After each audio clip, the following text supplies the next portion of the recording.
Now entering to the last chapter of the second episode. మనము దేవుని వాక్యంలోకి వెళ్ళకముందు చిన్న ప్రార్థన చేసుకుందాం. మా దేవా, మా ప్రభా, మీకు వందనాలు, మీకు స్తుతులు, మీకు స్తోత్రాలు చెల్లిస్తున్నాము. మీ ప్రియ భక్తుడు పేతురు గారు ప్రభా, తాను ఈ పత్రిక రాస్తున్నప్పుడు నాయన తన యొక్క మరణము చాలా సమీపంగా ఉందని తెలుసు ప్రభా. తాను రాసేటువంటి చివరి పత్రిక అని తెలుసు, తాను రాసేటువంటి చివరి విషయాలను కూడా తెలుసు. కాబట్టి అతి ప్రాముఖ్యమైనవి ప్రభా, ఇప్పుడు దాకా ఏమైతే చెప్పాడో ప్రభా, వాటిని పదే పదే జ్ఞాపకం చేయాలని, రిమైండ్ చేయాలని రాసినటువంటి యొక్క అధ్యాయాన్ని మేము ధ్యానం చేస్తుండగా ప్రభా, మీరు కృప చూపించండి. దీన్ని సరిగ్గా అర్థం చేసుకొని మా జీవితంలో అన్వయం చేసుకోగలటకు కృప చూపించమని యేసు నామములో ప్రార్థన చేయించున్నాం తండ్రి, amen. Ignorance is a bliss అనేది ఒక పురాతనమైనటువంటి మాట. అంటే అర్థం ఏంటంటే అమాయకుడిగా ఉండటం, తెలియకుండా జీవించటం అనేది ఒక విధంగా బ్రహ్మానందం. అది వాళ్ళు చెప్పేటువంటి మాట. గొప్ప ఆనందాన్ని కలిగిస్తుంది. నీకేం తెలియకపోతే, నీకేం తెలియదరా అదే మంచిదిలే అని అంటూ ఉంటారు. అయితే కొన్ని విషయాల్లో అది నిజమే, తెలియకపోవటం బ్రహ్మానందాన్నే కలిగిస్తుంది. కానీ అది జీవితం గురించి, మరణం గురించి, నిత్యత్వం గురించి అయితే దాని విషయంలో ఇగ్నోరెన్స్ ఉంటే, తెలియకుండా ఉంటే, అజ్ఞానిగా ఉంటే, అమాయకత్వంలో ఉంటే, మరణం పొందిన తర్వాత అయ్యో నాకు తెలియలేదే అని అంటే కానే కాదు. ఇగ్నోరెన్స్ అనేది, లేకపోతే అమాయకత్వం, అజ్ఞానం అనటానికి రెండు ప్రాముఖ్యమైన కారణాలు ఉన్నాయి. ఒకటి ల్యాక్ ఆఫ్ ఇన్ఫర్మేషన్. నాకు ఎవరూ చెప్పలేదు, నాకు తెలియదు, నాకు ఎవరు వివరించలేదు. ఇది మొదటి కారణం. ఆ వ్యక్తిని నిజంగానే అమాయకుడు అని అంటాం. ఇక రెండోది ఉంటుంది, it is lack of interest. నాకు చెప్పారు కానీ నాకు ఎక్కలేదు, నాకు చెప్పారు కానీ నాకు ఇష్టం లేదు, నాకు చెప్పారు కానీ నేను అర్థం చేసుకోవడానికి ఇష్టపడలేదు. దీన్ని ల్యాక్ ఆఫ్ ఇంట్రెస్ట్ అంటారు. ఈ రెండో దాన్నే వారన్ విఎస్పి అనేటువంటి ఆయన ఒక విచిత్రమైన స్టేట్మెంట్ ఇచ్చాడు. ఏమన్నాడంటే, it is the ignorance of ignorance. అజ్ఞానానికి అజ్ఞానం అని అన్నాడు. And it leads to the death of knowledge. జ్ఞానము, తెలివి, సమాచారానికి మరణానికి దారితీస్తుంది అని అంటున్నాడు. ఈ మాటలతో ఎందుకు ఆరంభించానంటే, ఈరోజు మనం ధ్యానం చేసేటువంటి 10 వచనాల్లో 5 వచనాలు ఇంటెన్స్గా స్టడీ చేస్తాను. మిగిలిన 5 వచనాలు, ఈ 5 వచనాలకి ఏ విధంగా ఎక్స్ప్లెనేషన్గా ఉన్నాయో వాటిని చూస్తూ ఉంటాం. మొత్తానికి 10 వచనాలు మనం చూస్తాం. అయితే ఈ 10 వచనాల్లో సెంటర్లో ఉంటుంది ఈ మాట. 2 పేతురు 3వ అధ్యాయం 5వ వచనం, వారు బుద్ధిపూర్వకంగా మరుతురు.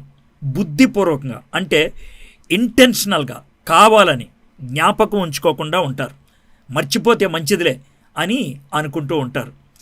పేతురు భక్తుడు ఆయన, నేను ఇందాక ప్రార్థనలో చెప్పినట్లుగా, ఇది చివరి ఉత్తరం అని తెలుసు, తాను ఉత్తరాన్ని ముగిస్తున్నాను అని తెలుసు.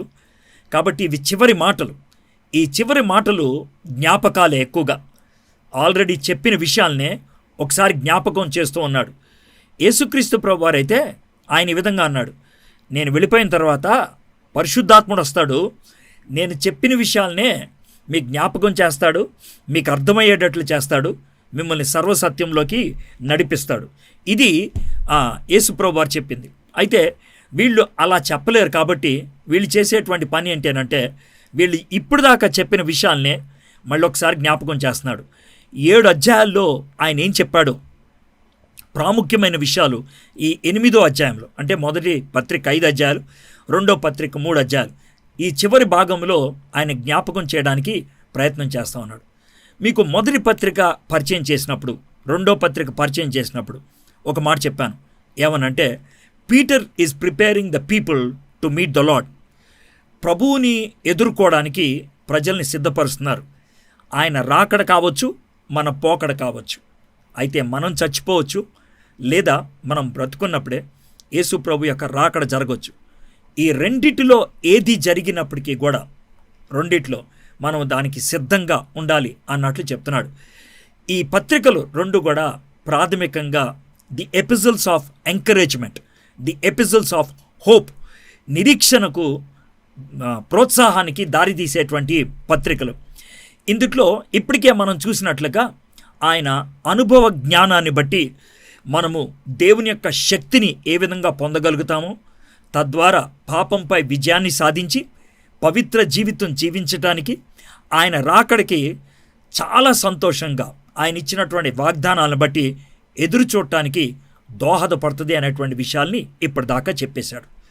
ఇది మొదటి అధ్యాయంలో. రెండో అధ్యాయంలో కాస్త ఏదో పక్కకు వచ్చినట్లు ఉంటుంది. మొదటి అధ్యాయంలో ఆయన సిద్ధాంతం ఏదైతే చెప్తున్నాడో దాన్ని చెప్పుకుంటూ వచ్చాడు. అనుభవ జ్ఞానం ద్వారా దేవుని యొక్క శక్తి, దట్ ఈస్ గాడ్స్ పవర్. రెండోది దేవుని యొక్క వాగ్దానాలు, దట్ ఈస్ గాడ్స్ ప్రామిసెస్. ఈ రెండు మనకున్నాయి కాబట్టి మనం ఎక్సలెంట్గా ఉండొచ్చు, గుణాతిశయాలు కలిగినటువంటి జీవితాన్ని జీవించవచ్చు, నిగ్రహ శక్తి కలిగి ఉండొచ్చు, సెల్ఫ్ కంట్రోల్ మనకుంటుంది. ఈ విషయాన్ని మొదటి అధ్యాయంలో చెప్పి చివరికి వచ్చేటప్పటికి పాత నిబంధన యొక్క ప్రవక్తలు, కొత్త నిబంధన యొక్క అపోస్తుల యొక్క అనుభవాలు ఏ విధంగా పరిశుద్ధాత్మని ప్రేరణ బట్టి మనకి ఇవ్వబడ్డాయో మొదటి అధ్యాయం ముగించి, రెండో అధ్యాయంలో దానికి భిన్నంగా అబద్ధ బోధకులు, అబద్ధ ప్రవక్తలు ఏ విధంగా వస్తారో అవన్నీ రాసుకుంటూ వచ్చాడు. ఇప్పుడు మళ్ళీ మూడో అధ్యాయంలో ఒకటో అధ్యాయం చివరిలో ఏదైతే ఆపేశాడో దాన్ని కొనసాగిస్తున్నట్లుగా ఉంటుందన్నమాట. చూడండి ఎలా ఉంటుందో. మొదటి 2 వచనాలు చదువుతున్నాను. ప్రియులారా, ఈ రెండవ పత్రిక మీకు ఇప్పుడు రాయిచున్నాను. దీంతో మనకి పక్కా ఖరారు అవుతుంది ఇది పేతురు భక్తుడి యొక్క పత్రిక అని. పరిశుద్ధ ప్రవక్తల చేత పూర్వమందు పలకబడిన మాటలను, ఇప్పుడు మీకు అర్థమైంది కదా. మొదటి అధ్యాయం చివరికి వచ్చేప్పటికి పాత నిబంధనలో ఉన్నటువంటి ప్రవక్తలు, కొత్త నిబంధనలో ఉన్నటువంటి అపోస్తులు ఏ విధంగా పరిశుద్ధాత్మని యొక్క ప్రేరణ బట్టి రాశారు అనే దాంతో ముగించాడు. అదే మాటలు ఇక్కడ కొనసాగిస్తున్నాడు. ప్రవక్తల చేత పూర్వమందు పలకబడిన మాటలను ప్రభువైన రక్షకుడు మీ అపోస్తుల ద్వారా ఇచ్చిన ఆజ్ఞను మీరు జ్ఞాపకము చేసుకోనివారు. పాత నిబంధన ప్రవక్తల ద్వారా వచ్చింది ప్రవచనము, కొత్త నిబంధన అపోస్తుల ద్వారా వచ్చింది యేసుక్రీస్తు యొక్క ఆజ్ఞలు. ఇది స్పష్టంగా చెప్పాలంటే మా ద్వారా వచ్చింది యేసుప్రభు ఆజ్ఞలు, ప్రవక్తల ద్వారా వచ్చింది ప్రవచనాలు. మీరు జ్ఞాపకం చేసుకోండి అంటే పాత నిబంధన జ్ఞాపకం చేసుకోండి, మేము చెప్పినటువంటి మాటలు. ఇక్కడ అపోస్తులు అనేటువంటి బహువచనం వాడుతున్నాడు. నేనొక్కడనే చెప్పేది దేవుని వాక్యం అని అనట్లేదు. ఈ పత్రికలోనే ఈ చివరి అధ్యాయంలో చివరికి వచ్చేప్పటికీ పౌలు భక్తుడిని ప్రస్తావిస్తాడు.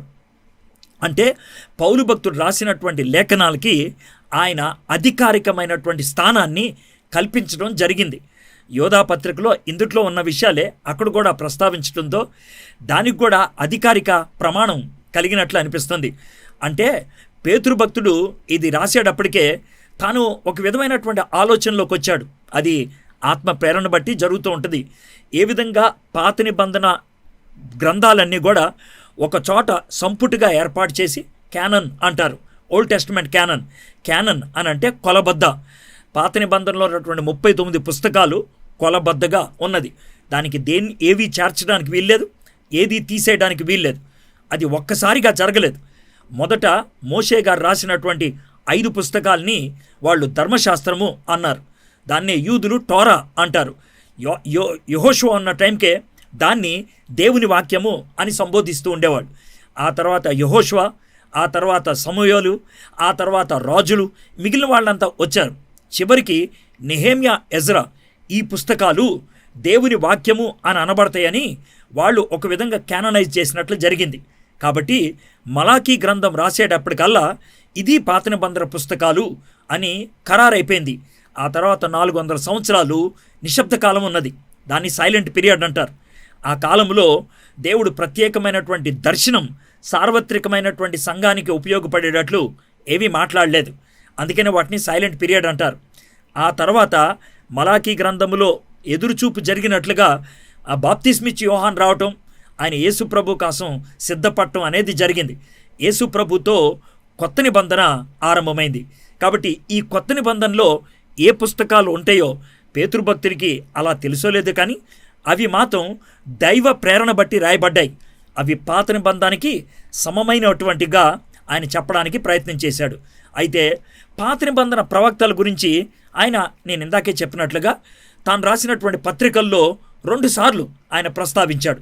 2 పేతురు మొదటి అధ్యాయం 20 వచనాల్లో మనం చూసినట్లయితే, ఒకడు తాను ఊహను బట్టి చెప్పుట వలన లేఖనముల్లో ఏ ప్రవచనము పుట్టదని మొదట గ్రహించుకొనవలను. అంటే ఇది సొంత ఆలోచనతో వచ్చింది కాదు, దేవుని యొక్క ప్రేరణ బట్టి వచ్చింది అని చెప్తున్నాడు.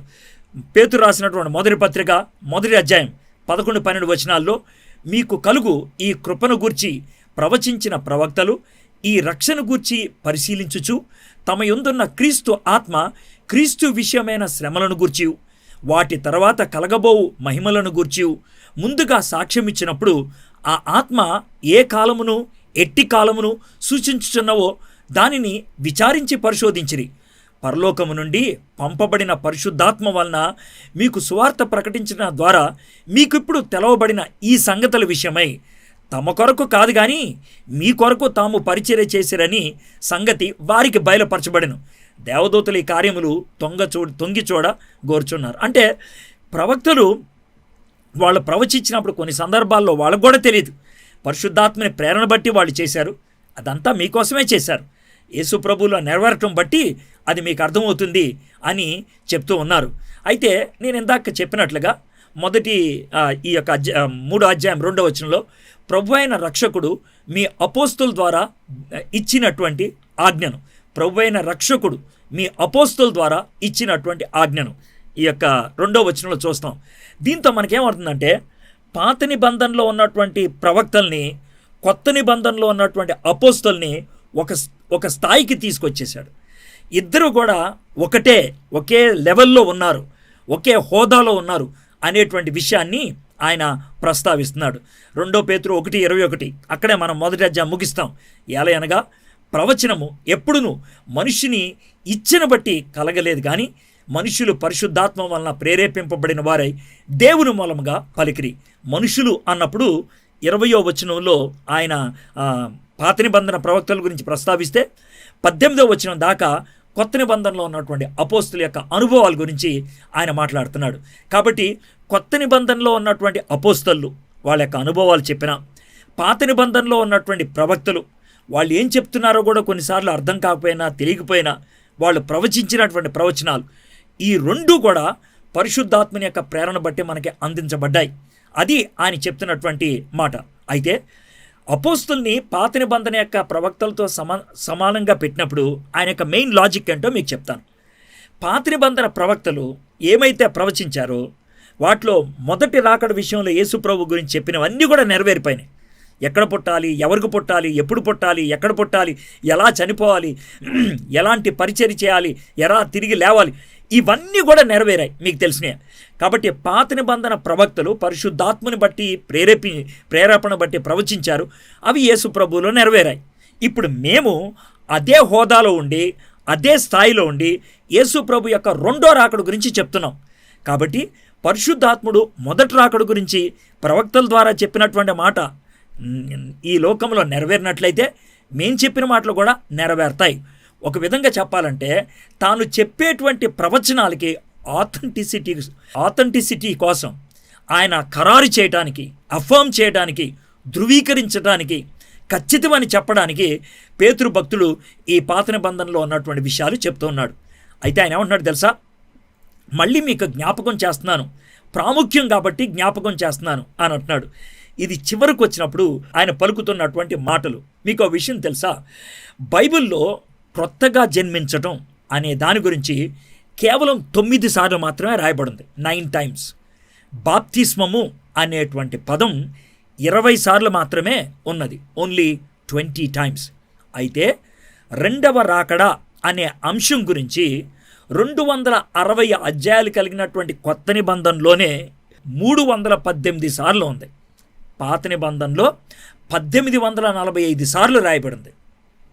ఒక ఆయన అంచనా ప్రకారం ప్రతి 25 వచనాలకి, బైబిల్లో ప్రతి 25 వచనాలకి ఒకసారి 2వ రాకడ గురించి రాశారు. నేను ఈ యొక్క స్టాటిస్టిక్స్ మీ ముందు ఎందుకు పెట్టాను అనంటే దేవుని యొక్క 2వ రాకడ గురించి మానవులు తెలుసుకోవటం అనేది అంత ప్రాముఖ్యమైనది. ఇంకొక మాట చెప్పాలంటే మొదటి రాకడ గురించి ఒక వచనం ఉంటే 8 వచనాలు 2వ రాకడ గురించి ఉన్నాయి. కాబట్టి రెండవ రాకడ గురించి మనం తెలుసుకోవటం అంత ప్రాముఖ్యమని యేసుక్రీస్తు ప్రభువారు ఇష్టపడ్డారు, పరిశుద్ధాత్ముడు ఇష్టపడ్డాడు, అందుకే మనకిచ్చాడు. ఇప్పుడు మీకు ఒక చిన్న మాట చెప్తాను, జాగ్రత్త వినండి. విశ్వాసులైనటువంటి వాళ్ళు, కాస్త దేవుని వాక్యం బాగా ధ్యానం చేసేటువంటి వాళ్ళు దేవుని యొక్క రెండో రాకడ గురించి 3 రకాలైనటువంటి ఆలోచనలు కలిగి ఉంటారు. వాటిని స్కూల్స్ ఆఫ్ థాట్ అని అంటారు. అది వాళ్ళ యొక్క ఆలోచనలు, వాళ్ళ యొక్క నమ్మకం. ఈ ముగ్గురు కూడా బైబిలే చదువుతారు. ఈ ముగ్గురు కూడా బైబిల్లో ఉన్నటువంటి వచనాలే ఏరుకొని వస్తారు. ఆ వచనాలు ఏరుకొని వచ్చి ఈ 3 రకాలైనటువంటి మాటలు చెప్తూ ఉంటారు. కొంతమంది ఏం చెప్తారంటే శ్రమకు ముందే సంఘం ఎత్తబడుతుంది, శ్రమకు ముందే ప్రీ ట్రిబులేషన్ అంటారు.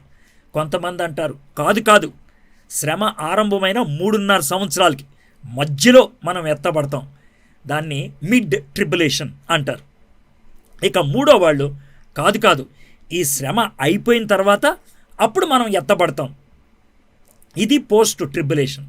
అయితే ఇప్పుడు మీకు ఇమీడియట్గా వచ్చే తలంపు ఏంటంటే, సార్ ఇంతకీ ఇందులో ఏది రైటు, మీరు ఏమి నమ్ముతారు, ఇది మీరు అనేటువంటి మాట. నేనేమి నమ్ముతానో చెప్పను. ఇంకొక మాట, 3 రైట్ అవ్వచ్చు. ఒక మాట చెప్తాను చూడండి, ఈ ముగ్గురు కూడా బైబిల్ నమ్మినోళ్లే, ఈ ముగ్గురు మారుమనసు పొందినోళ్లే, ఈ ముగ్గురు నిత్య జీవం ఉన్నవాళ్లే, ఈ ముగ్గురు ఆత్మావేశం అంటే వరాలు కలిగినటువంటి వాళ్ళే. కాబట్టి ఈ ముగ్గురితో మనం గొడవపడాల్సింది ఏమీ లేదు. నువ్వు అది నమ్ముతావా, నేను నమ్మేది రైటు అని అనక్కర్లేదు. నువ్వు అలా నమ్ముతావా, నేను ఎలా నమ్ముతా, అంతే. దీంట్లో పెద్ద కొట్టుకోవాల్సిందేమీ లేదు. ఏది రైటు ఏది రాంగు అని పీక్కోవాల్సింది కూడా ఏమీ లేదు. మనం మామూలుగా ఓకే, మీరు అది నమ్ముతారు, మేము ఇది నమ్ముతాం. బండి స్టార్ట్ అయిన తర్వాత బండి నేను ఎక్కిన తర్వాత స్టార్ట్ అవుద్ది అని ఒకడు అంటాడు, లేదంటే స్టార్ట్ అవ్వకముందే ఎక్కాలండి అంటాడు ఇంకోడు. ఇద్దరు అన్నది ఒకటే. ఒక విధంగా చెప్పాలంటే వీళ్ళ ముగ్గురు కాస్త ఆ పదం ఏంటి, అంత్య దినాలు అనేటువంటి పదానికి, శ్రమ అనేటువంటి పదానికి, ట్రిబులేషన్ అనే పదం బైబిల్లో ఎలా వాడబడింది అనేటువంటి విషయం అర్థమైతే కనుక అరే మన ముగ్గురు నమ్మేది ఒకటేనాయా అని వాళ్ళే చెప్పగలుగుతారనమాట. సో ఈ యొక్క ప్లాట్ఫామ్ క్రియేట్ చేసుకొని నేను వాక్య భాగంలోకి వెళ్దాము అని అనుకుంటున్నాను. అయితే ఈ 3వ అధ్యాయంలో పేతురు భక్తుడు ఒక విధంగా భయం పెట్టినట్లు అనిపిస్తుంది, కానీ ప్రాథమికంగా ఆయన భయపెట్టడానికి చెప్పట్లా. ఎందుకంటే భయపెట్టడాలన్నీ అయిపోయినాయి. ఇప్పుడు ఆదరించడానికి చెప్తున్నాడు, ఆయన ఉత్సాహం కలిగించడానికి చెప్తున్నాడు, ఆయన ఎంకరేజ్ చేయడానికి మాట్లాడుతున్నాడు. ఆయన ఏమంటున్నాడంటే, అయ్యా ఈ లోకం పాతదైపోద్ది, ఈ లోకం గతించిపోతుంది, ఈ లోకం కాలిపోతుంది. దేవుడు మనల్ని కొత్త లోకంలోకి తీసుకెళ్తాడు. కొత్త భూమి, కొత్త ఆకాశం. అంటే ఈ భూమిలోంచే అది పుట్టుకొస్తుంది అండి, ఈ ఆకాశంలోంచే అది పుట్టుకొస్తుంది అండి అని అంటే అది ఎలా ఉంటుంది అని అంటే, నా దగ్గర 2 గుడ్లు ఉన్నాయండి, ఆ 2 గుడ్లు పాడైపోయినాయి, ఆమ్లెట్ వేస్తే బాగుంటుందండి అన్నట్లు ఉంటుంది. గుడ్లు పాడైపోతే ఆమ్లెట్లు మంచి ఎలా వస్తాయండి? రావు. ఈ లోకం పాడైపోతే దీంట్లోంచి మంచిది ఎలా వస్తుంది? రాదు. అందుకే దేవుడు ఏం చేయదలుచుకున్నాడంటే దీన్ని కాల్చేసి, దీన్ని అవతల పడేసి కొత్త దాన్ని మళ్ళీ ఒకటి తయారు చేద్దాం అనుకున్నాడు. God is going to make something new, కొత్తది చేయబోతున్నాడు అనమాట. ఆ యొక్క వర్తమానం ఇవ్వడానికి మనల్ని సిద్ధపరుస్తూ మాట్లాడుతున్నాడు. నేను ధ్యానం చేసేటువంటి ఈ యొక్క 10 వచనాలకి 2 రకాలైనటువంటి అవుట్లైన్స్, నేను చదివినటువంటి కామెంటరీస్లో నాకు నచ్చినటువంటి 2 అవుట్లైన్స్ అవి మీకు చెప్తాను. అయితే చివరికి నేనేం అవుట్లైన్ ఇస్తున్నానో చెప్తాను. మొదటి అవుట్లైను ఇది ఆడ్రియన్ రోజర్స్ అనేటువంటి ఆయన ఇచ్చాడు. ఆయన ఏమన్నాడంటే, మొదటిది 5 వచనాల్లో, argument by the apostates against the second coming of Lord Jesus Christ. యేసుక్రీస్తు ప్రభు వారి యొక్క రెండో రాకడికి వ్యతిరేకంగా ఇచ్చినటువంటి అబద్ధ బోధకుల యొక్క వాదనలు. యేసు ప్రభు వారి యొక్క రెండో రాకడికి వ్యతిరేకంగా ఇచ్చినటువంటి అబద్ధ బోధకుల యొక్క వాదనలు, arguments by the apostates against the second coming of the Lord Jesus Christ. ఇక రెండోది, ఇక చివరి 5 వచనాల్లో 6వ వచనం నుంచి 10వ వచనం దాకా, affirmations by the apostles confirming the second coming of the Lord Jesus Christ. యేసు ప్రభు యొక్క రెండో రాకడిని ధృవీకరిస్తూ అపోస్తులు ఇచ్చినటువంటి వివరములు, రెండో రాకడిని ఖరారు చేస్తూ దేవుని యొక్క యేసుక్రీస్తు యొక్క అపోస్తలులు ఇచ్చినటువంటి వివరములు. అది వాదనలు, ఇది వివరములు. అది వ్యతిరేకంగా ఇది ఖరారు చేస్తుంది. అది పరిస్థితి. అయితే ఒక చిన్న మాట, యేసుప్రభు యొక్క రెండో రాకడ ఎవరికి ఉత్సాహాన్ని కలిగిస్తుంది అని అంటే, నేను సజీవమైనటువంటి రాయిని, దేవుడు కడుతున్నటువంటి ఆ మందిరంలో నేను ఒక భాగాన్ని, కాబట్టి ఆయన నాకు మూలరాయి, ఆయన నాకు తలరాయి. నాకు మూలరాయి కాబట్టి ఆయన మీద ఉన్నాను, ఆయన తలరాయి కాబట్టి ఎప్పుడైతే ఆ యొక్క రాయి వచ్చి అమర్చబడుతుందో బిల్డింగ్ పూర్తయిపోయినట్లు, దేవుని యొక్క సార్వత్రిక సంఘము పూర్తయిపోయినట్లు అనమాట. ఆ యొక్క దినం కోసం ఎంతగానో ఉత్సాహంగా ఎదురు చూసేటువంటిది అనమాట.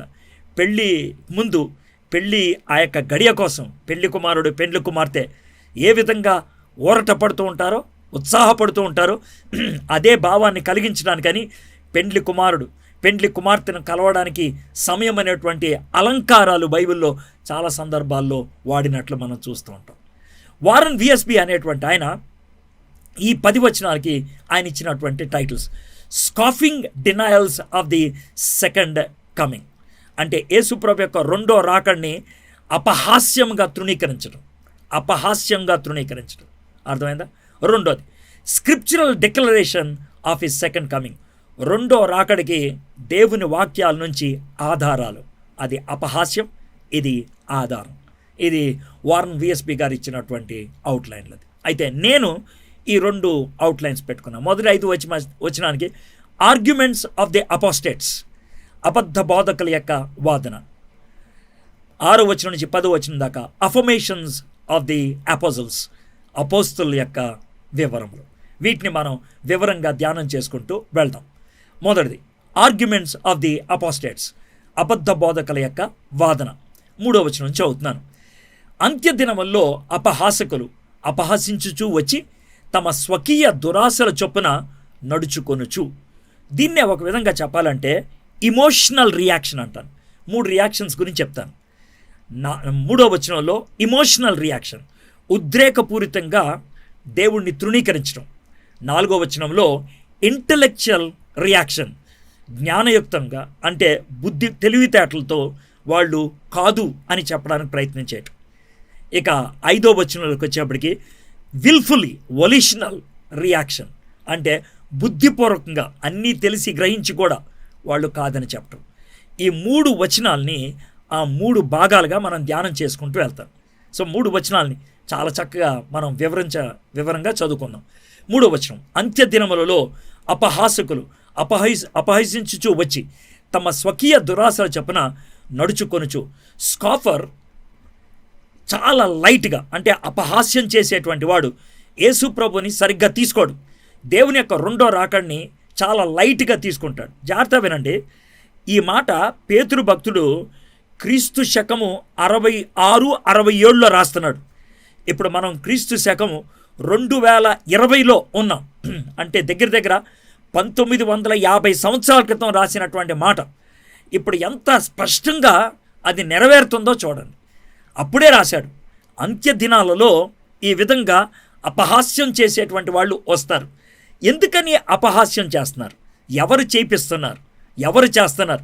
యాక్చువల్గా చెప్పాలంటే రెండో రాకడికి భయపడేది మొట్టమొదటిగా ఎవరంటే అంత్యక్రీస్తు. ఎవరు అంటే సాతానుడు. వాడికి భయం, వాడికి పిచ్చ భయం. ఎందుకు వాడికి భయం అని అంటే కనుక వాడి అంతం ఆ దినాన్నే జరుగుద్దని వాడికి తెలుసు. కాబట్టి అది ఎంత ఆలస్యం అయితే అంత మంచిది. దాన్ని ఏ విధంగా ఆలస్యం చేయాలో వాడికి తెలుసు.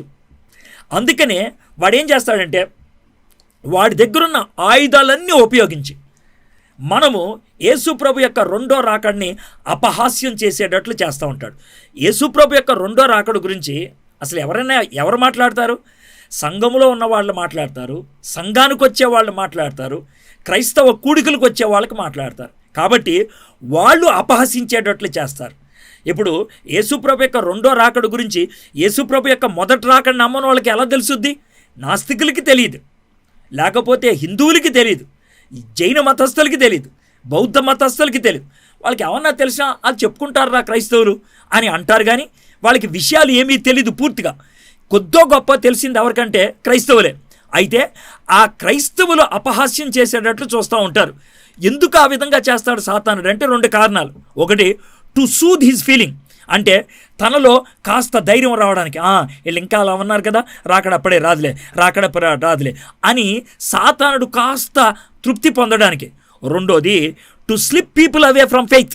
విశ్వాసం నుంచి కొంతమంది అయినా జారిపోతారు, కొంతమంది అయినా విశ్వాసంలోకి రారు అనేటువంటి వాడి యొక్క ప్రయత్నం. అందుకనే ఆ ప్రయత్నంలో వాడు ఏం చేస్తాడంటే 2 పనులు చేస్తూ ఉంటాడు. He mocks Christ and the conservative Christians. యేసు ప్రభుని, తర్వాత యేసు ప్రభుని ఖచ్చితంగా నమ్మేటువంటి వాళ్ళని ఆయన అపహాస్యం చేస్తాడు, మోకరీ చేస్తూ ఉంటాడు.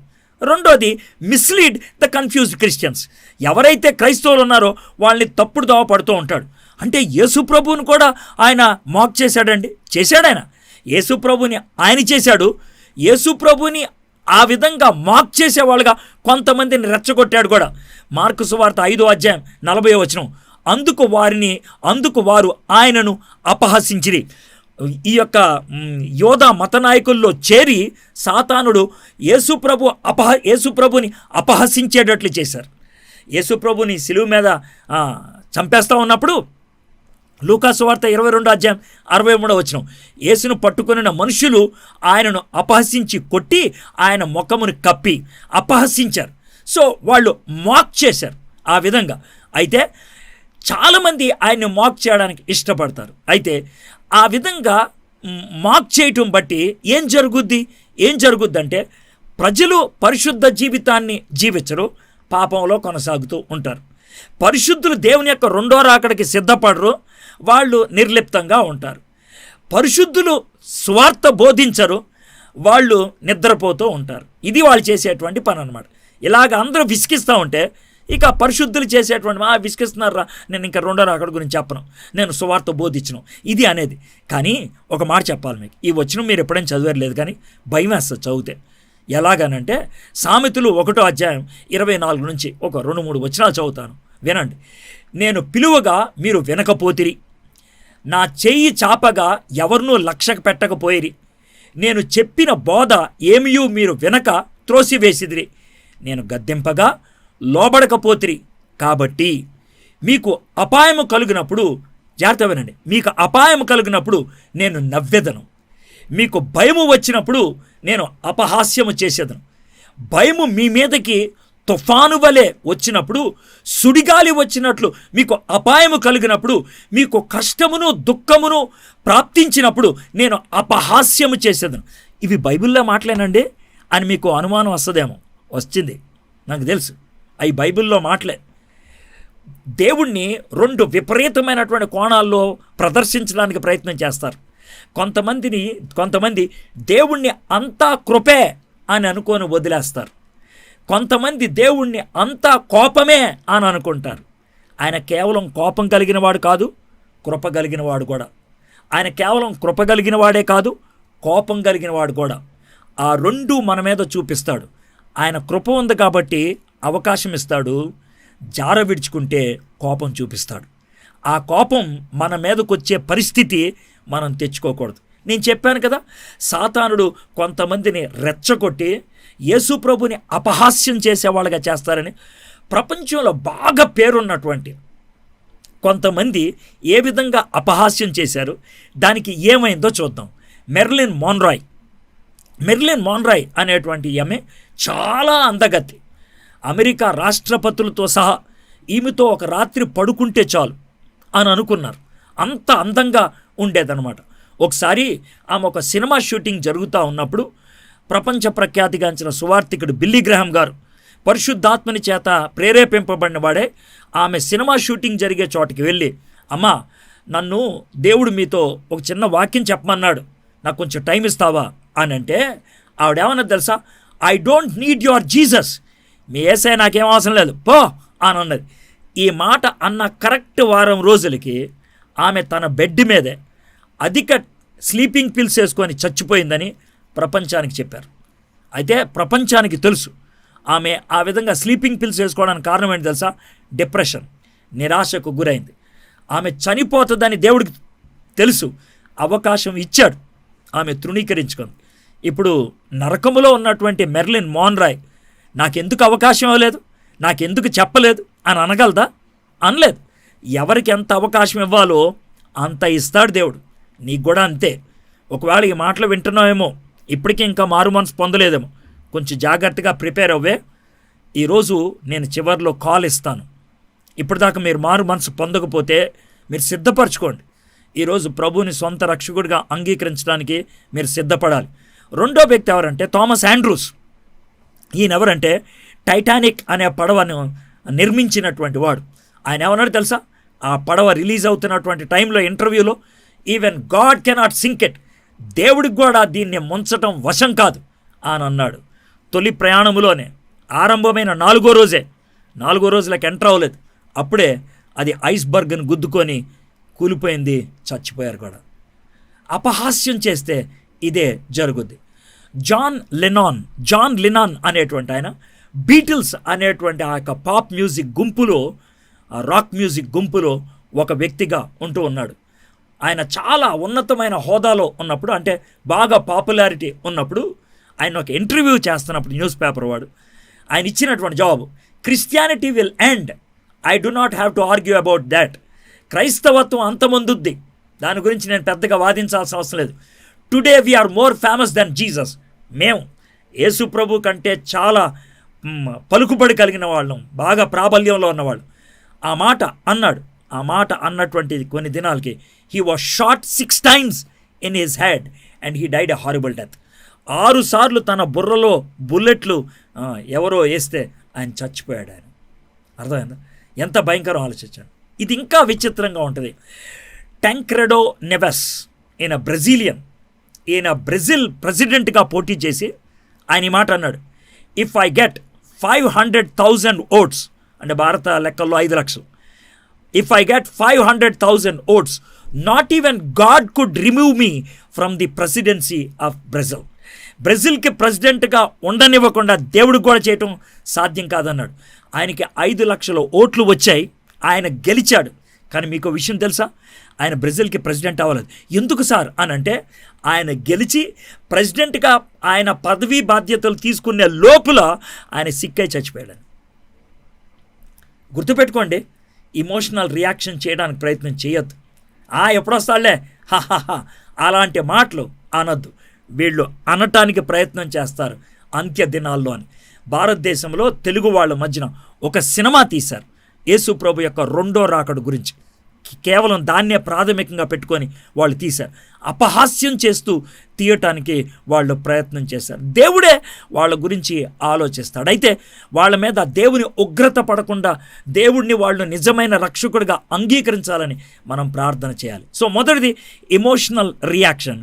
ఇప్పుడు 4వ వచనం చదువుతున్నాను. ఆయన రాకడను గూర్చిన వాగ్దానమేమాయను, పితరులు నిద్రించినది మొదలుకొని సమస్తమును సృష్టి ఆరంభమునున్నట్టే నిలిచి ఉన్నదే అని చెప్పుదురని మొదట మీరు తెలుసుకొనవాలి. అయ్యా, మీరు ఒక విషయం తెలుసుకోవాలి. మా తాతగారు ఏం చెప్పారో మా ముత్తాత కూడా అదే చెప్పాడు. మా ముత్తాత ఏం చెప్పాడో మా ముత్తాత వాళ్ళ ముత్తాత కూడా ఆయనే చెప్పాడు. వాళ్ళందరూ చచ్చిపోయారు బాబు, ఇప్పటికి అలాగే ఉంది, ఏం మారలేదు. ఆయన వస్తాడని వాళ్ళు చెప్పారు, వీళ్ళు చెప్పారు, మీరు చెప్తున్నారు, అందరూ చెప్తున్నారు, రావట్లా. వీళ్ళు దేన్ని ఆధారం చేసుకొని అంటే సైన్స్ని ఆధారం చేసుకొని ఆర్గ్యూ చేయడానికి ప్రయత్నం చేశారు. వాళ్ళు భావోద్రేకాలు, ఇమోషన్, అందుకనే ఎమోషనల్ రియాక్షన్ అన్నాను. దీన్ని సైన్స్ కాబట్టి వాళ్ళు తెలివితేటలు ఉపయోగించి కాస్త శాస్త్రాలు ఉపయోగించి వాళ్ళు వాదించడానికి ప్రయత్నం చేశారు. Intellectual reaction. వీళ్ళ యొక్క రియాక్షన్ ఎలాగా ఉండదంటే, ఆర్గ్యుమెంట్ ఎలా ఉంటుంది? Christians are preaching like this for 2000 years. 2000 సంవత్సరాలుగా క్రైస్తవులు ఇదే బోధిస్తున్నారు. Nothing happened in these 2000 years. ఏమీ జరగలేదు ఈ 2000 సంవత్సరాల్లో. Therefore nothing will happen in the future. కాబట్టి భవిష్యత్తులో కూడా ఏమీ జరగదు. అసలు ఈ ఆర్గ్యుమెంట్ కరెక్ట్గా అనిపిస్తుందా? నిన్నటి దాకా జరగలేదు కాబట్టి రేపు జరగదని అంటావా? నేను పుట్టినప్పటి నుంచి ఇప్పటిదాకా చావలేదురా కాబట్టి నేను చావను అని అంటావా? ఇది కొన్నప్పటి నుంచి పాడవలేదురా కాబట్టి పాడవడానికి వీల్లేదు అని అంటావా? బల్బు కొని 10 ఏళ్ళు అయిందిరా మాడిపోలేదు కాబట్టి అది మాడదు అని అంటావా? వీళ్ళ ఆర్గ్యుమెంట్ అది. 2000 సంవత్సరాల్లో ఏం జరగలేదురా కాబట్టి జరగదు. ఇంకేమని చెప్తారో తెలుసా? ఈ మధ్యన కరోనా వైరస్ వచ్చినప్పుడు కొంతమంది దేవుని రాకడ సమీపంగా ఉంది, సిద్ధపడండి అనేటువంటి వర్తమానాలు చెప్తూ ఉంటే కొంతమంది నాస్తికులు వీడియోలు చేసి పెట్టారు. ఏమన్నా తెలుసా? ఇది ఇమోషనల్ బ్లాక్మెయిల్ అండి, ఇది ఇమోషనల్ బ్లాక్మెయిల్, వశపరుచుకోవడానికి చేసేది. ఇది చెప్పినట్టు. ఇది ఒక విధంగా ఇంటలెక్చువల్ ఆర్గ్యుమెంట్. అయితే ఒక మాట అర్థం చేసుకోవాలి. సైన్స్ అనేది ఆల్మైటీ కాదు, శాస్త్రము అనేది ఆల్మైటీ కాదు. అంటే దేవుడుని మీరు చూపిస్తున్నారుగా, దేవుడికి నేను ప్రత్యామ్నాయంగా సైన్స్ని తీసుకొస్తాను, దేవుడు చేయగలిగే అన్నీ కూడా సైన్స్ చేస్తుంది. మీరు దేవుడు అని చెప్తుంది అది దేవుడు కాదు సైన్స్ అని మీరు నమ్ముతున్నట్లయితే, సైన్స్ని దేవుడితో సమానంగా చేసినట్లయితే ఐఎమ్ సో సారీ, శాస్త్రం దేవుడు కాదు. ఎందుకు కాదు అని అనటానికి ఒక చిన్న లాజిక్ చెప్తాను. సైన్స్ చాలా విషయాలు మనకు బహిర్గతం చేసింది. నేను శాస్త్రానికి విరుద్ధమేం కాదు, అర్థమైందా? అక్కడ దాకా మీరు అర్థం చేసుకోండి. నేను శాస్త్రానికి విరుద్ధిని కాదు, శాస్త్రం తప్పు అని చెప్పేవాడిని కూడా కాదు. అయితే ఒక్క మాట చెప్తున్నాను, శాస్త్రానికి పరిధులు ఉన్నాయి. శాస్త్రము అమితమైన జ్ఞానం కలిగింది కాదు, శాస్త్రము సర్వజ్ఞాని కాదు, శాస్త్రము సర్వశక్తి కలిగింది కాదు.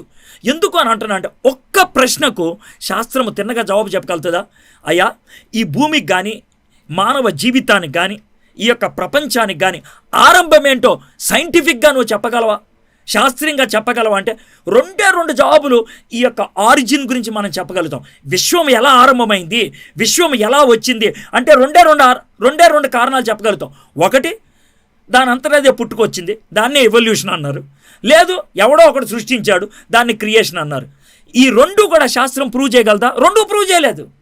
ఒకవేళ ఎవల్యూషన్ జరిగితే సిరీస్ ఆఫ్ మిరకల్స్, ఒకటి కాదు చాలా మిరకల్స్ జరిగితేనే కానీ ఎవల్యూషన్ జరగదు. ఒకవేళ క్రియేషన్ అయితే ఒకే ఒక మిరకల్, ఏంటది? దేవుడు అనే మిరకల్ ఉన్నాడని, దేవుడు అనే అద్భుతాలు చేసేవాడు ఉన్నాడని. ఒక విధంగా చెప్పాలంటే క్రియేషన్ నమ్మినవాడు, అంటే సృష్టికర్తని నమ్మిన వాడికి ఒక విశ్వాసం ఉంటే చాలు.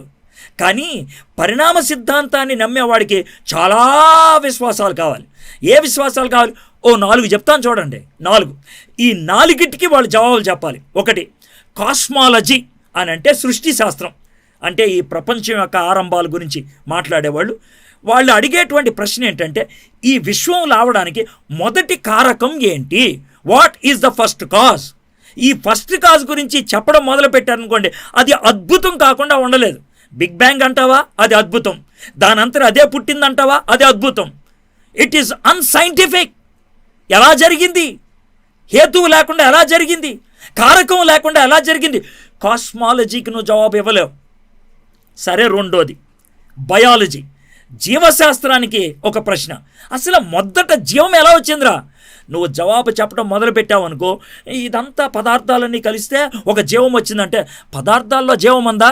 లేదు, అవన్నీ కలిస్తే జీవం వచ్చింది. చచ్చిన దాంట్లోంచి జీవం ఎక్కడైనా వచ్చేస్తారా? Can life come from death? Can life come from non life? Can life which is a metaphysical thing can come from physical thing? జీవితంలోంచి ఈ యొక్క భౌతికమైన దాంట్లోంచి భౌతికేతమైనది రాగలుగుతా? బయాలజీకి ఆన్సర్ చెప్పలేవే. ఇది రెండోది. ఇక మూడో ప్రశ్న జువాలజీ అడుగుద్ది.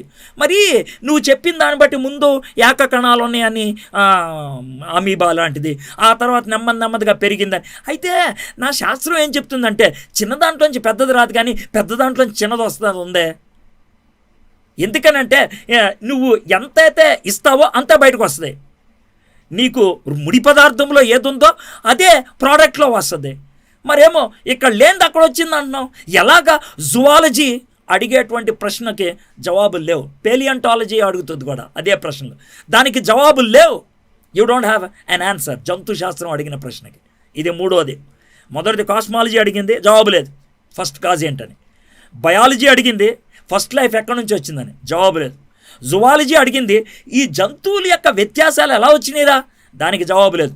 నాలుగోది యాంథ్రోపాలజీ అంటే మానవ శాస్త్రం. ఇది అడిగేది ఏంటనంటే, మరి ఈ ప్రపంచంలో అన్ని జీవరాశుల్ని ఒక చోట పెడితే ఆ జీవరాశులన్నిటిలో మానవుడు ప్రత్యేకంగా కనబడతాం. ఎందుకని ప్రత్యేకం? ఎందుకో చెప్తాను. ఎందుకు ప్రత్యేకం అంటే 4 కాణాలు ఈ మానవుల్లో ఉన్నాయండి, ఇంకెవరిలో లేవు. కుక్కలో లేవు, కోతులో లేవు, జంతువులలో, పిల్లులో లేవు, ఇంక దేంట్లో లేవు. ఏంటే? ఒకటి క్రియేటివిటీ, సృజనాత్మకత. నా కళ్ళు కనబడిపోతే కళ్ళద్దాలు పెట్టుకున్నాను, చీకటైతే లైట్ వెలిగించుకున్నాను. ఇది నాకు వచ్చినటువంటి సృష్టించే తత్వం. అది జంతువుల్లో ఇంకా దేనికి లేవు, నాకు ఒక్కడికే ఉంది. మానవులకు ఉంది సృజనాత్మకత. అది పరిస్థితి. రెండోది రేషనాలిటీ, విచక్షణ. ఇది రైటా? ఇది ఎలా వచ్చింది? ఇది ఎందుకు వచ్చింది? అసలు కారణం ఏంటి? ఈ ప్రశ్నలు మానవుడు అక్కడ అడుగుతున్నాడు, విచక్షణ కలిగిన వాడు. మూడోది మొరాలిటీ, నైతికత్వం. ఏంట్రా చాలా బాధగా ఉంది, నాకు సిగ్గేస్తుంది, నాకు ఈ నైతికత్వం ఎక్కడి నుంచి వచ్చింది? జంతువులకు లేదే, మానవుడికి ఎక్కడి నుంచి వచ్చింది? జంతువులకు ఉండేది భయం, మానవుడికి ఉండేది అపరాధ భావం, సిగ్గు. ఆ విషయం గుర్తుపెట్టుకోవాలి.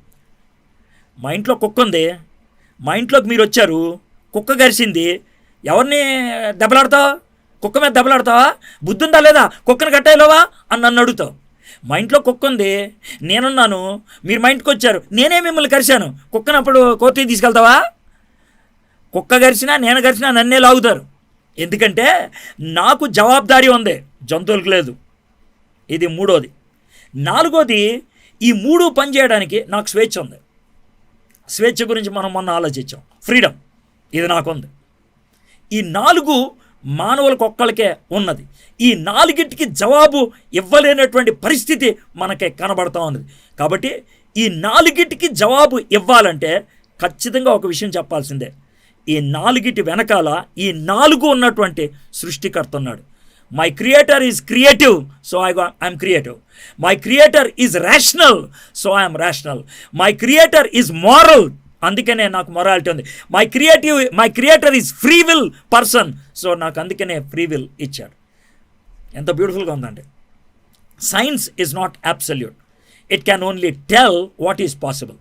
శాస్త్రము ఏం జరగటానికి అవకాశం ఉందో చెప్పుద్ది, అంతే. అది కూడా ఎప్పుడు తెలుసా? దానికి పర్ఫెక్ట్ కండిషన్స్ ఉంటే, కరెంట్ ఉంటే, స్విచ్ నొక్కితే, వైర్లన్నీ బాగుంటే లైట్ వెలుగుద్దిరా అని చెప్పుద్ది. ఒకవేళ ఏ కారణం చేతన లైట్ వెలగకపోతే, పాసిబులే కరెంట్ లేదేమో, వైర్ తెగిపోయిందేమో, స్విచ్ పని చేయట్లేదేమో, బల్బ్ వెలగట్లేదేమో అని అనొచ్చు. That's all. It can give only in a perfect condition. ఒక చిన్న ఎగ్జాంపుల్ చెప్తాను. ఈ క్లాత్ ఉంది, ఈ క్లాత్ని వదిలేస్తే ఏమవుతుందండి? సైన్స్ చెప్పే మాట ఏంటి తెలుసా? గురుత్వాకర్షణ శక్తి ఉంది కదా, గ్రావిటేషనల్ ఫోర్స్, కాబట్టి అది నేల మీదకి వెళ్ళి పడుతుందిరా అని చెప్తుంది. That's what science can say. ఒకవేళ నేను అలా వదిలేశాను, ఇక్కడే ఆగిపోయింది. ఎందుకనే ఇక్కడ ఆగిపోయింది అని అంటే, ఆ చెయ్యి పట్టుకుందా అందుకు ఆగింది అంటాడు. ఒకవేళ ఈ చెయ్యే, జాగ్రత్త వినండి, ఈ చెయ్యే కనబడని చెయ్యి అయితే, ఈ చెయ్యే కనబడని చెయ్యి అయితే, కనబడని చెయ్యి ఉంటుందా? ఎందుకు ఉండకూడదు? ఉంటుంది. నేను ఒక కనబడని చెయ్యి తయారు చేస్తాను, అప్పుడు దానికి ఏం చెప్పదు సైన్స్? చెప్పలేదు. Somewhere somebody has to stop it. That's what science can tell. But who will stop it? Who will not stop it? Why they have stopped it? Why they haven't stopped it? అది చెప్పలేదు. Stephen Hawkins అద్భుతమైనటువంటి physicist. ఆ Stephen Hawkins తాను రాసినటువంటి ఒక గ్రంథం ఇంటర్నేషనల్గా గొప్ప ఫేన్ వచ్చింది, a brief history of time and space. ఆ యొక్క బ్రీఫ్ హిస్టరీ ఆఫ్ టైమ్, ఆ పుస్తకం రాసినప్పుడు దేవుడు లేడు అని వాదించుదామని ఆయన రాసుకుంటూ వచ్చాడు. చాలా దివ్యంగా రాసుకుంటూ వచ్చాడు. బ్లాక్ హోల్స్ చుట్టూ తన జీవితాన్ని, మానవుడి యొక్క శక్తిని, విశ్వం యొక్క శక్తిని ఆయన చూపించడానికి ప్రయత్నం చేసుకుంటూ రాసుకొచ్చాడు ఆయనకున్నటువంటి ఫిజిక్స్ నాలెడ్జ్తో. ఈజ్ అ బ్రిలియంట్ మైండ్, దాంట్లో ఎటువంటి అనుమానం లేదు. ఆయన చివరి అధ్యాయంకి వచ్చేప్పటికి ఈ విధంగా రాశాడు. ఏమని రాశాడు తెలుసా? He concludes the book saying that science explained what and even how. శాస్త్రము ఏం జరిగింది, ఎలా జరిగింది చెప్పగలిగింది. Explained what and even how, ఏం జరిగింది, ఎలా జరిగింది. But if you only knew the answers for why, ఎందుకు జరిగింది అనే ప్రశ్నలకి జవాబు దొరికితే, ఆయన అన్న మాట ఏంటి తెలుసా? We would have the mind of God. దేవుని మనసు మనకు అర్థమై ఉండేది. పాపం దేవుడు లేడని ప్రూవ్ చేద్దామని పుస్తకం రాసుకొచ్చి చివరికి వచ్చేటప్పటికి ఆ మాట రాయకుండా పుస్తకం ముగించలేకపోయాడు. ఎందుకో తెలుసా? యథార్థం ఎక్కడో మూలలో కూర్చుంది కాబట్టి. He could not deny himself. Ravi Zacharias గారు can we live without God అనేటువంటి పుస్తకంలో ఆయన ఈ మాటలు రాస్తూ ఉన్నాడు. మానవుడి గురించి ఆలోచించాలంటే రెండు విధాలుగా ఆలోచించాలి. If human beings are God's creation, మానవులు దేవుని యొక్క సృష్టి అయినట్లయితే, దేవుడు సృష్టించాడు కాబట్టి every human being is sacred. ప్రతి మానవుడు ఒక ప్రత్యేకమైనటువంటి వ్యక్తి, పవిత్రుడు. ఇది ఒక ఆలోచన. రెండోది, if human being is the creation of chance, evolution బట్టి మనం వచ్చినట్లయితే, ఈ యొక్క పరిణామ సిద్ధాంతం బట్టి మనం వచ్చినట్లయితే, హ్యూమన్ ఛాన్స్ని బట్టి వచ్చిన, ద బాడీ ఈజ్ ప్రొఫైన్డ్, ఈ యొక్క శరీరము భ్రష్టు పట్టింది, ఎందుకంటే దాంట్లోంచి వచ్చింది కాబట్టి. And our life is disposable. ఇది వేస్ట్, లేపాయి. ఒక చిన్న మాట అండి, ఈరోజు 92 లక్షల మంది కరోనా వైరస్తో చచ్చిపోయారని రోజు లెక్కలు చూస్తున్నావే. దోమలన్నీ చచ్చిపోయినాడని లెక్కేస్తాడా? కాకులన్నీ చచ్చిపోయాడని లెక్కేస్తాడా? కుక్కలన్నీ చచ్చిపోయాడని లెక్కేస్తాడా? రోజు మనం తినే కోళ్ళన్నీ చచ్చిపోయినా ఎవడని లెక్కేస్తాడా? మనం ఫిష్ తింటున్నాం, దాన్ని లెక్కేసాడా? మనుషులు ఎందుకు లెక్కేస్తున్నారు? Why? If human life is not having a special value, we should not think like that. మనం ఆ విధంగా ఆలోచించకూడదు. ఇంకొక మాట చెప్తున్నాను, if human life has no morality, why there are courts? ఈ లోకములో ఈ యొక్క జ్యుడిషియల్ సిస్టమ్ ఎందుకుంది? కోర్ట్స్ ఎందుకున్నాయి? లీగల్ సిస్టమ్ ఎందుకుంది? If human beings are like any other dogs or animals, why the police are working in a special way? ప్రత్యేకంగా ఎందుకు treat చేస్తున్నారు? Are we not better than animals? Are we not different than animals? మనము different అయితే, sir మీ argument ఏంటి sir? Simple, దేవుడు మనల్ని సృష్టిస్తే వచ్చాం, దేవుడు సృష్టిస్తే వచ్చాము అని స్పష్టంగా చెప్పింది బైబిల్. కాబట్టి ఈ ప్రపంచం అంతం అయిపోతుందని కూడా చెప్పింది బైబిల్. సృష్టి ఆరంభాన్ని నమ్మితే దీని యొక్క కల్మినేషన్ కూడా నమ్మాలి. క్రియేషన్ని నమ్మిన వ్యక్తి కల్మినేషన్ని నమ్ముతాడు. What a beautiful thing it is. So మొదటిది ఇమోషనల్ రియాక్షన్, రెండోది ఇంటలెక్చువల్ రియాక్షన్. ఇప్పుడు మూడోది చూద్దాం. 5వ వచనం, ఎలయనగా పూర్వము నుండి ఆకాశం ఉండెననియు, నీళ్లలో నుండి నీళ్ల వలనను సమకూర్చబడిన భూమియు దేవుని వాక్యం వలన కలిగినని వారు బుద్ధిపూర్వకంగా మరుతురు.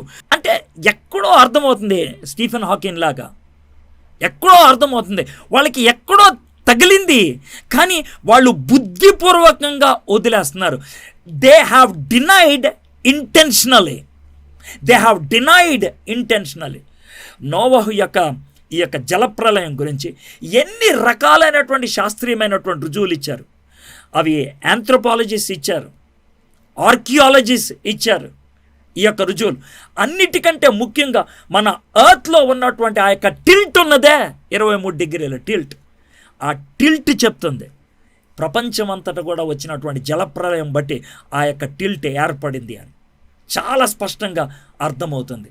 నీళ్లలో నుండి నీళ్ల వలన సమకూర్చబడినటువంటి భూమి.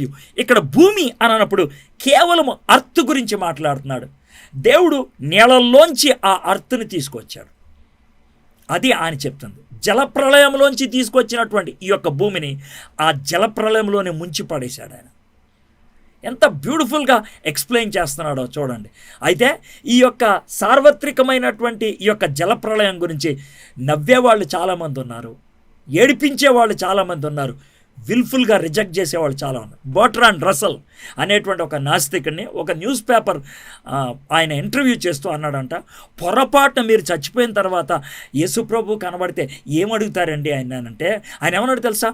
యేసయ్యా నువ్వు ఉన్నావని నాకు సరిగ్గా రుజువులు ఇవ్వలేదయ్యా, ఇచ్చినట్లయితే నమ్ముండేవాడిని అని అంటాడంట. చూసారండి, అర్థమవుతుందండి. When you close your eyes, పిల్లిలాగా కళ్ళు మూసుకొని పాలు తాగితే నన్ను ఎవడు చూడలేదంటే ఎలా ఉంటుంది? నేను ఈ మాటలు వినిపిస్తూ ఉంటే నువ్వు చెవులు పూసుకుంటే ఎవడేం చేస్తాడు? నువ్వు వేరే వారితో చాట్ చేస్తూ ఉంటే ఎవరేం చేస్తారు? నువ్వు టీవీ చూస్తూ ఉంటే ఎవరేం చేస్తారు? గొంతుకు చించుకొని నీ యొక్క బెడ్రూమ్లోకి ఈ యొక్క వర్తమానం వచ్చేటట్లు దేవుడు చేశాడు. వినటం నీ వంతు. If you don't listen, I'm so sorry. Marilyn Monroe గతే నీకు పట్టుద్ది, థామస్ గతే నీకు పట్టుద్ది, జాన్ లెనాన్ గతే నీకు పట్టుద్ది, ఈ ప్రపంచంలో అనేక మందికి పట్టిన గతి నీకు పట్టుద్ది. దగ్గర 80 నుంచి 100 సంవత్సరాలు నోవహు అరిచి చెప్పాడు జలప్రలయం వస్తుంది, వినిపించుకోలేదు వాళ్ళు, పోయారు. నీ పరిస్థితి కూడా అదే. పౌలు భక్తుడు దీన్ని అద్భుతంగా వర్ణించడానికి ప్రయత్నం చేశాడు. రోమా 1:20 ఆయన అదృశ్య లక్షణములు అనగా ఆయన నిత్యశక్తియు దేవత్వమును జగదుత్పత్తి మొదలుకొని సృష్టింపబడిన వస్తువులు ఆలోచించడం వల్ల తేటపడుచున్నవి. అంటే జగదుత్పత్తి అంటే రైట్ ఫ్రమ్ ద బిగినింగ్ 2 విషయాలు అర్థమవుతున్నాయి. నిత్యశక్తి బయట ఉండేటువంటి ఇటర్నల్ పవర్ వస్తువులను చూస్తే, దేవత్వము మనస్సాక్షిని చూస్తే ఈ రెండు అర్థమవుతున్నాయి. కానీ మనుషులు వాళ్ళు తృణీకరించారు. అందుకే చివరి మాట చూడండి, గనుక వారు నిరుత్తరులై ఉన్నారు. My friends, you cannot deny. ఎంత విన్న తర్వాత కూడా నువ్వు కాదన్నావంటే అది ఎమోషనల్ కాదు, ఇంటలెక్చువల్ కాదు, అది వొలిషనల్. అది భావోద్రేకంతో నువ్వు అన్నది కాదు, అమాయకంగా నువ్వు అన్నది కాదు, ఇగ్నోరెన్స్తో నువ్వు అన్నది కాదు, లేకపోతే అర్థం కాక నువ్వు అన్నది కాదు, నీకు ఇష్టం లేక నువ్వు అన్నది, అంగీకరించడానికి చేతకాక నువ్వు అన్నది, volitional. Having said that, now I'm coming to the second part, affirmation of the అపోజల్స్. అపోస్తుల యొక్క వివరణలు, వాళ్ళు ఏ విధంగా వివరించారు. మళ్ళీ ఒకసారి చూద్దాం మొదటి 2 వచనాలు. ప్రియులారా, ఈ 2వ పత్రిక మీకు ఇప్పుడు రాయిచున్నాను.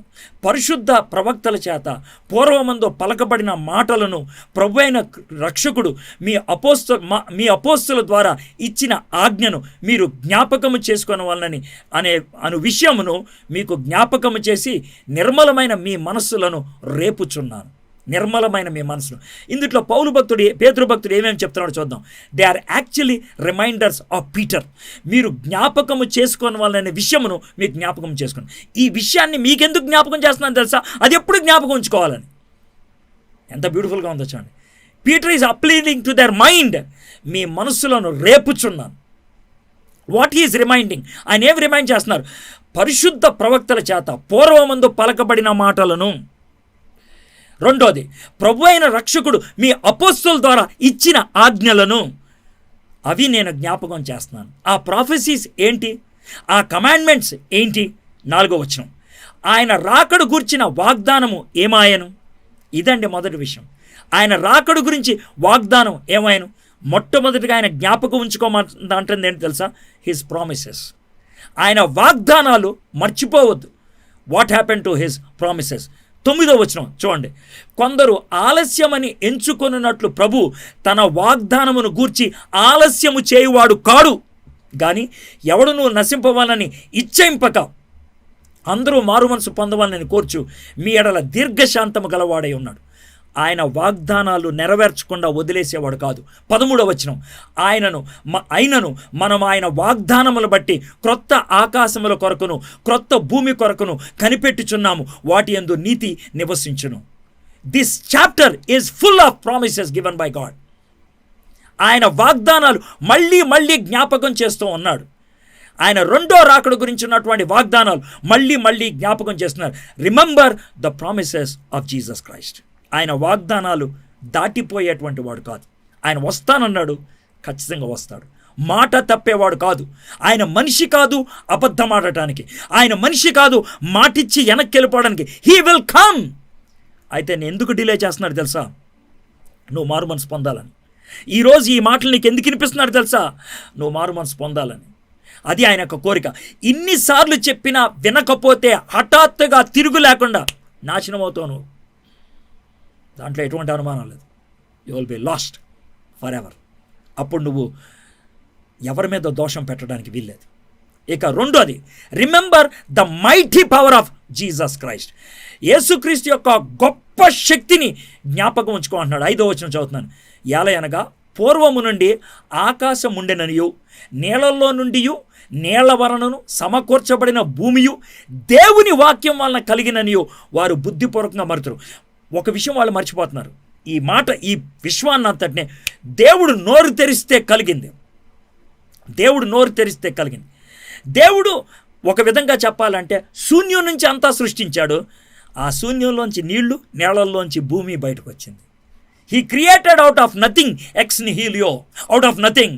He created out of water. ఆయన నేలల్లోంచి పుట్టుకొని వచ్చేటట్లు చేశాడు. 6వ వచనం, ఈ నీళ్ల వలన అప్పుడున్న లోకము నీటి వరదలో మునిగి నశించను. ఈ మాట జాగ్రత్తగా విన్నారా? ఈ నీళ్ల వలన అప్పుడున్న లోకము. గుర్తుపెట్టుకోండి, జలప్రళయం ముందున్నటువంటి లోకానికి, జలప్రళయం తర్వాత ఉన్నటువంటి లోకానికి, అంటే ఈ భూమికి తేడా వచ్చింది. ఎలా వచ్చిందో నాకు తెలియదు. నీకు ఎలా తెలుసు సార్? నేను అప్పుడు లేనుగా, అందుకే నాకు తెలియదు. మరి నువ్వు ఎలా చెప్తున్నావు? ఈ వాక్యం చెప్తున్నది. నీళ్ల వలన అప్పుడున్న లోకం నీటి వరదలో మునిగిపోయాను. అప్పుడున్న లోకం ఇప్పుడు లేదు. మా రోజుల్లో ఉన్నట్లు ఇప్పుడు లేవురా అని మనం మన అమ్మమ్మలు తాతయ్యలు చెప్తారు కదా, అదేవిధంగా పేతురు భక్తుడు అన్నాడు తెలుసా, బాబు నోవహు కంటే ముందున్నటువంటి జలప్రళయానికి ముందున్నటువంటి భూమి ఇప్పుడున్నట్లు ఉండేది కాదు. అది ఎలా ఉండేది సార్? అది వేరుగా ఉండేది. బహుశా అందుకనేమో అప్పుడు డినోసరస్ బతికింది, ఇప్పుడు బతకట్లా. అప్పుడు రాక్షస బలులు ఉన్నాయి, ఇప్పుడు లేవు. అప్పుడు మానవుడు బతికినంతకాలం ఇప్పుడు బతకలేకపోతున్నాడు. అప్పుడున్న పరిస్థితులు ఇప్పుడు లేవు. There is a curse on the earth. ఈ భూమి మీద ఒక విధంగా దేవుని యొక్క ఉగ్రత వచ్చి పడింది. అయితే ఆయన ఒక రెయిన్బో ఇచ్చాడు. ఒక్క మాట చెప్పాడు ఆయన, ఏమన్నా తెలుసా, మళ్ళీ జలప్రళయం ద్వారా నేను ప్రపంచం అంతటిని నాశనం చేయను, చాలా స్పష్టంగా చెప్తూ ఉన్నాడు. ఇప్పుడు ఇంతకీ ఈ కొత్త భూమి గురించి ఏంటి చూద్దాం. 7వ వచనం, అయితే ఇప్పుడున్న ఆకాశమును భూమియు అప్పుడు ఇప్పుడు మీకు చాలా స్పష్టంగా అర్థమవుతుంది కదా. There is an old and a new one. Already మనం అన్నది ఒక న్యూ, ఈ న్యూ కూడా పోతుంది, ఇంకా సూపర్ న్యూ వస్తుంది. ఓల్డ్ పోయింది. ఓల్డ్ ఆదాముకు కోసం సృష్టించింది, అవ్వ కోసం సృష్టించింది, నోవా కాలం దాకా ఉంది, పోయింది. ఇప్పుడు కొత్తది వచ్చింది. అయితే ఇప్పుడున్న ఆకాశమును భూమియు భక్తిహీనులు తీర్పును నాశనమును జరుగు దినం వరకు అగ్ని కొరకు నిలువ చేయబడినవై అదే వాక్యం వలన భద్రము చేయబడుచున్నది. ఇక్కడ ఈ మాటలు ప్రతి దాన్ని జాగ్రత్తగా ఆలోచించాలి. ఇప్పుడు ప్రస్తుతం ఉన్నటువంటి అర్త్ గురించి మనకున్నటువంటి సైంటిఫిక్ ఇన్వెస్టిగేషన్ బట్టి ఏ విధంగా ఆలోచించగలుగుతాం అంటే, ఈ భూమిని చూడాలన్నా, ఈ విశ్వాన్ని చూడాలన్నా సబ్ అటామిక్ స్ట్రక్చర్ చూస్తే అర్థమైపోద్దంట. సబ్ అటామిక్ స్ట్రక్చర్లో అసలు ముందు అటామ్ అనుకునేవాళ్ళు, atom is the smallest being, smallest article అని ఒక స్టేట్మెంట్ కూడా ఇచ్చారు. ఆ తర్వాత యాటమ్ను కూడా బద్దలు కొడితే లోన వాళ్ళకి అర్థమైంది న్యూక్లియస్ అనేది ఒకటి ఉంటుందని, ఆ న్యూక్లియస్ చుట్టూ కూడా ఈ యొక్క ఎలక్ట్రాన్స్ తిరుగుతూ ఉంటాయని వాళ్ళకి అప్పుడు అర్థమైంది. న్యూక్లియస్ అనేది పాజిటివ్గా ఉంటుందని, ఎలక్ట్రాన్ అనేది నెగిటివ్గా ఉంటుందని, దాని చుట్టూ తిరుగుద్దని శాస్త్రవేత్తలు చెప్పే మాట ఏంటి తెలుసా, ఈ యొక్క న్యూక్లియస్ చుట్టూ ఒక ఎలక్ట్రాన్ ఒక నిమిషంలో 200 నుంచి 300 కోట్ల సార్లు తిరుగుద్దంట. ఒక నిమిషంలో. హలో, అర్థమైందా? ఒక నిమిషంలో 200 నుంచి 300 కోట్ల సార్లు తిరుగుద్దంట.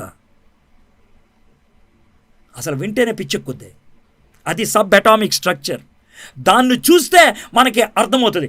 అంత వేగంగా తిరగటం బట్టి అవి ఒక పదార్థంగా మిగిలిపోయాయి, అవి విచ్ఛిన్నం అవ్వకుండా ఉన్నాయి. అది కంటికి కనబడుతుందా? కనబడదు. ఆ యాటమ్స్ అన్నీ కలిస్తే మన టేబుల్ వచ్చింది, మన బల్బ్ వచ్చింది, మన మనిషి వచ్చాడు, ఈ మనిషి శరీరం, what I mean to say, మనిషి శరీరం వచ్చింది. Everything is built on atoms, but the atom is invisible. కంటికి కనబడినటువంటి దాంతో కంటికి కనబడే దాన్ని దేవుడు సృష్టించాడు. అయితే ఆ యాటమిక్ స్ట్రక్చర్లో, సబ్ అటామిక్ స్ట్రక్చర్లో ఆ విధంగా తిరగటం, ఆ విధంగా ఆ కలిసి ఉండటం, అది ఎలా జరుగుతుంది ఎవరికీ అర్థం కాదు, ఎవరికీ అర్థం కాదు.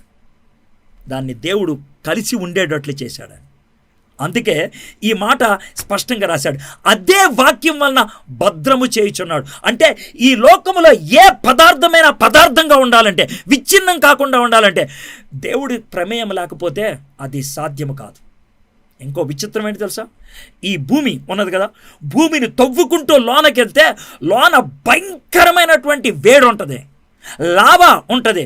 మనిషి అక్కడికి వెళ్తే ఆ వేడికి కరిగిపోయి చచ్చిపోతాడు, అంత వేడి. అయితే భూమి లోన వేడి ఉంది. ఒక విధంగా చెప్పాలంటే మనం పొయ్యి మీద కూర్చున్నాం, భయంకరమైనటువంటి పొయ్యి మీద కూర్చున్నాం. మనకి ఫిల్టర్స్ ఉన్నాయి కాబట్టి ఆ వేడి మనకు తెలియట్లేదు. అయితే ఈ భూమిలో ఉన్నటువంటి అగ్ని దేనికి సాదృశ్యంగా ఉంది తెలుసా? ఈ భూమిని దేవుడు అగ్ని కోసం తయారు చేశాడు. ఈ కొత్త భూమి ఏది నోవహుకు ముందున్నటువంటి భూమి కంటే వేరుగున్నటువంటి ఈ యొక్క భూమి మహావేంద్రముతో లయమైపోను. It will be gone. న్యూటన్కి ముందు, ఐన్స్టీన్కి ముందు, హాకిన్స్ ముందు హిబ్రీలకు రాసిన పత్రిక రాశారు. హిబ్రీలకు రాసిన పత్రిక 11:3 ప్రపంచములు దేవుని వాక్యం వలన నిర్మాణమైనవనియు అందును బట్టి దృశ్యమైనది, అంటే మన కంటికి కనబడేది పదార్థం వలచే నిర్మింపబడలేదనియు విశ్వాసము చేత గ్రహించుచున్నాం. 2 రకాలుగా ఈ మాటని అనుకోవచ్చు. కెనెత్ యూస్ట్ అనేటువంటి గ్రీక్ ఫిలాసఫర్, గ్రీక్ ఆయన రీసెర్చ్ స్కాలర్, ఆయన ఏమంటాడు తెలుసా, ఈ మాటను 2 విధాలుగా అర్థం చేసుకోవచ్చు అని అంటాడు. ఏమన్నా తెలుసా, కనబడని పదార్థముతో దేవుడు ఆరంభించాడు. ఎక్స్ నిహోలియో. రెండోది ఏంటి తెలుసా, ప్రస్తుతం ఉన్నటువంటి లోకం కూడా, ప్రస్తుతం ఉన్నటువంటి పదార్థం కూడా దానిని నిర్మించింది, దాన్ని ఆ స్థాయికి తీసుకొచ్చింది ఏంటి తెలుసా, కనబడనటువంటి యాటమ్సే. దాన్ని యేసుక్రీస్తే సస్టైన్ చేస్తూ ఉండాలి. కొలస్సీలకు రాసిన పత్రిక 1వ అధ్యాయం 16-17 వచనాలు ఈ వరుసలో చదువుకుంటూ ఉంటే అద్భుతంగా అనిపిస్తుంది. ఏలయనగా ఆకాశమందున్నవియు భూమి అందున్నవియు దృశ్యమైనవియు అదృశ్యమైనవిగాను, అవి సింహాసములైనను ప్రభుత్వములైనను ప్రధానులైనను అధికారములైనను సర్వమును ఆయన యందు సృజింపబడెను, సర్వమును ఆయన ద్వారానే ఆయన బట్టియే సృజింపబడెను. ఇక్కడ నుంచి చూడండి, ఆయన అన్నిటికంటిగా ముందుగా ఉన్నవాడు. Last sentence super. ఆయనే సమస్తమునకు ఆధారభూతుడు. He is the one who sustains everything. He is the, ఒక విధంగా చెప్పాలంటే electricity, he is the electricity of the gadget call world. He is the glue to the galaxy. ఈ యొక్క విశ్వానికి గమ్మాయనే. ఈ యొక్క భూమి అనేటువంటి గ్యాడ్జెట్కి కరెంట్ ఆయనే. కరెంటు లేకపోతే గ్యాడ్జెట్ పనిచేయదు, గ్లూ లేకపోతే ఊడిపోతుంది. Remember his promises, remember his power, remember his merciful patience. దయతో కృపతో కూడినటువంటి ఆయన యొక్క దీర్ఘశాంతాన్ని, his magnificent promises, his mighty power and his merciful patience. 4వ వచనం, ఆయన రాకడను గూర్చిన వాగ్దానం ఏమాయను, పితరులు నిద్రించినది మొదలుకొని సమస్తమును సృష్టి ఆరంభము ఉన్నట్లుగానే నిలిచి ఉన్నదే అని చెప్పుదరని మొదట మీరు తెలుసుకోను. బైబిల్ అబద్ధమో కాదో అంటానికి ఎక్కడే నిజమైపోతుంది. పేతురు భక్తుడు రాశాడు 1970 సంవత్సరాల క్రితం. అది ఈరోజు మనకు నిజం అనిపిస్తుంది. దాంతో ఎంత స్పష్టంగా ఉందో ఆలోచించండి. నాకు చాలా విచిత్రం అనిపిస్తుంది అని తెలుసా, ఈ విశ్వం ఎలా వచ్చిందిరా అంటే ఒక కెటాస్ట్రఫీ ద్వారా వచ్చిందని నమ్ముతారు. దానికి ఒక పేరు పెట్టారు, బిగ్ బ్యాంగ్. అది శాస్త్రం అంటారు. ఈ భూమి ఒక కెటాస్ట్రఫీలో అంతం అవుతుంది ఎవరుగా అని అంటారు. కెటాస్ట్రఫీతో ఆరంభం అవటం పద్ధతే కానీ అంతం అవటం పద్ధతి కదా. ఏది కరెక్టే బాబు? నువ్వు యేసు ప్రభుని దేవుణ్ణి కాదంటానికి ఒక బిగ్ బ్యాంగ్ సృష్టించావు. అరే బిగ్ బ్యాంగ్తో నేను నాశనం చేస్తానరా అంటున్నాడు దేవుడు. దాన్ని నువ్వు సృష్టిగా పెట్టుకున్నావు. The world is willing to believe that the world started with a big bang, but denies the fact it will end up in a big bang. 8-9 వచనాలు. ప్రియరారా, ఒక సంగతి మర్చిపోకుడి, ఏమనగా ప్రభు దృష్టికి ఒక దినము 1000 సంవత్సరముల వలెను, 1000 సంవత్సరములు ఒక దినము వలెను ఉన్నది. కొందరు ఆలస్యమని ఎంచుకున్నట్లు ప్రభు తన వాగ్దానమును గూర్చి ఆలస్యము చేయువాడు కాడు గాని, ఎవడును నశింపవాలనని ఇచ్ఛయింపక అందరూ మారు మనసు పొందవాలని కోరుచు మీ ఎడల దీర్ఘశాంతము గలవాడై ఉన్నాడు. దేవుని యొక్క అంత్య దినాలు అంటే మీకు అర్థమైపోయింది కదా, మీకు ఆల్రెడీ ఎక్స్ప్లెయిన్ చేశాను. యేసుప్రభు యొక్క రాకడతో అంత్య దినాలు ఆరంభమైనవి. యేసుప్రభు చనిపోయి తిరిగి లేచి పరలోకములకు ఎత్తబడి పరిశుద్ధాత్మని పంపించి సంఘం స్థాపించడంతో ఆయన చేయాలనుకున్న పనులన్నీ అయిపోయినాయి. ఆ మూమెంట్ నుంచి ఎప్పుడైనా యేసుప్రభు రావచ్చు. అందుకే యోహాను ఇది చివరి గడియ అని అన్నాడు, ఇది అంత్యదినం. అయితే ఆయన రాకుండా ఎందుకు అయిపోయారు? అన్నీ రెడీ అయిపోయినాయి కదా. వాడు ఒక్కడు కొంచెం రెడీ అవుతుంది, ఈడొక్కడ ఇంకా ఈడొక్కడికి మార్పు. నువ్వు మారు మనసు పొందుతావేమని ఆగుతున్నాడు ఆయన. ఈరోజు ఎవరిని ఉన్నారు ఎట్లయితే. ఇదే విషయాన్ని పౌలు భక్తుడు కూడా రాస్తున్నాడు. మరియు మన పౌలు ఏ విధంగా ఆలోచించాడో 15వ వచనం రాస్తున్నాడు.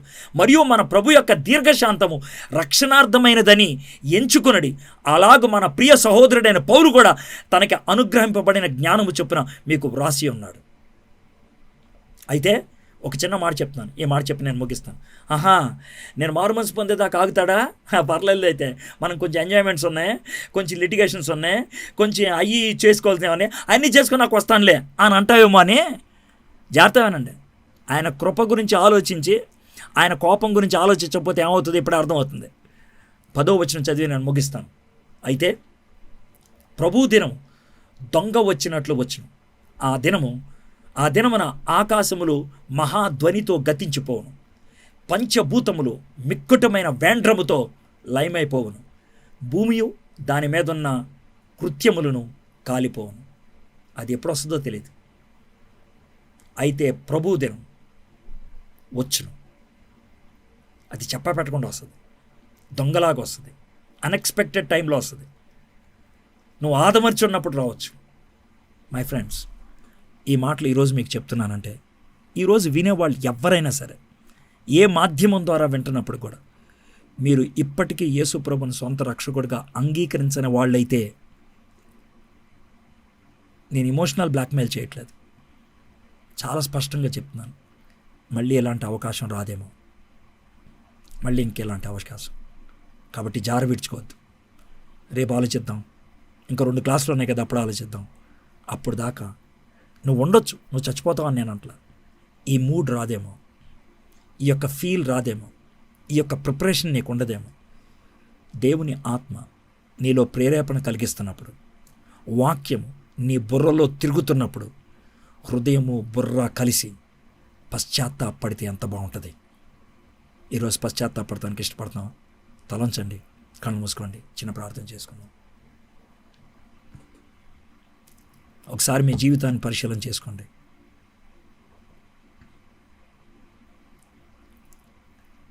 ఇప్పటికీ ఇంకా మారు మనసు పొందలేదేమో, క్రైస్తవ భక్తి మాత్రం మీకుందేమో, క్రైస్తవ విలువలు కూడా మీకున్నాయేమో, క్రైస్తవ భయాలు కూడా మీకున్నాయేమో, కానీ మీ హృదయంలో క్రీస్తు లేడేమో, మీరు ఇంకా మారు మనసు పొందలేదేమో. ఈరోజు యేసు ప్రభుని సొంత రక్షకుడిగా అంగీకరిస్తారా? అంగీకరిస్తే యేసు ప్రభుని, రండి ప్రభువా, నా హృదయంలోకి మీరు రండి, నన్ను కూడా నువ్వు కట్టేటువంటి ఆ మందిరములో ఒక సజీవ రాయిగా అమర్చండి. నాకున్న పాపం, నాకున్న మలినం నేను ఒప్పుకుంటున్నాను, మీ రక్తంలో కడిగేయండి. పరిశుద్ధాత్మదేవా, నా మీద మీ ముద్రేయండి, నన్ను ఆవరించండి, నా హృదయాన్ని వశపరచుకోండి. మీరే ఉండండి నా హృదయంలో. చెప్పండి, మనస్ఫూర్తిగా చెప్పండి.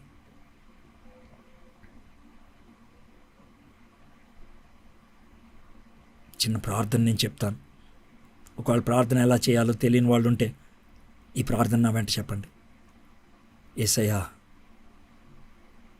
నన్ను క్షమించండి, ఇంతకాలం ఇష్టం వచ్చినట్లు జీవించాను, నాతో మాట్లాడారు మీరు, నా తప్పుని నేను తెలుసుకుంటున్నాను, నేను ఒప్పుకుంటున్నాను, నన్ను క్షమించండి. యేసయ్యా, మీ శిలువ రక్తములో నా ప్రతి పాపాన్ని కడగండి. పరిశుద్ధాత్మదేవా, నన్ను వశపరుచుకోండి, నాలో ఉండండి, నన్ను నడిపించండి, మీ బిడ్డగా జీవించడానికి సహాయం చేయండి. యేసు నామములో ప్రార్థన చేయించున్నాం తండ్రి. ఆమేన్, ఆమేన్.